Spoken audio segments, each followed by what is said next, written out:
আসসালামু আলাইকুম। আশা করি সকলে ভালো আছেন। তো দর্শক দেখতে পাচ্ছেন কীভাবে এই যে পার্কের পাশ দিয়ে এই যে আম গাছের চারাগুলো কীভাবে সারিবদ্ধভাবে রোপণ করা হয়েছে। তো দর্শক আপনারা কিন্তু চাইলে খুব সহজে কিন্তু এভাবে আপনাদের কিন্তু বাড়ির পাশ দিয়ে বা আপনাদের যে পুকুরে পাড় দিয়ে কিন্তু খুব সহজেই আম গাছের চারাগুলো কিন্তু এভাবে রোপণ করতে পারেন। তো দর্শক দেখতে পাচ্ছেন কিন্তু এই আম গাছগুলো কিন্তু প্রচুর পরিমাণে কিন্তু বড় হয়ে গেছে।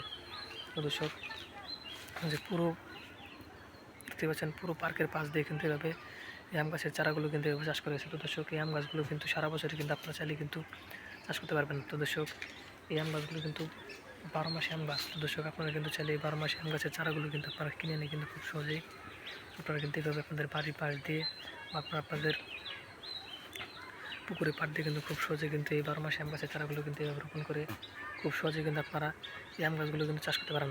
তো দর্শক দেখতে পাচ্ছেন কিন্তু প্রচুর পরিমাণে কিন্তু এই আম গাছগুলো কিন্তু এভাবে চাষ করা হয়েছে। তো দর্শক এই আম গাছে কিন্তু প্রচুর পরিমাণে আমগুলো ধরে থাকে। তো দর্শক সেই আমগুলো কিন্তু সংগ্রহ করে সেগুলো কিন্তু বাজারে নিয়ে বিক্রি করা হবে এবং পাশাপাশি কিন্তু নিজেরাও কিন্তু সেই আমগুলো কিন্তু খাওয়া যায়। দর্শক আপনারা কিন্তু চাইলে খুব সহজেই এভাবে কিন্তু আপনাদের বাড়ির পাশ দিয়ে বা আপনাদের পুকুরের পাড় দিয়ে কিন্তু খুব সহজেই এই আম গাছের চারাগুলো কিন্তু এভাবে চাষ করতে পারেন।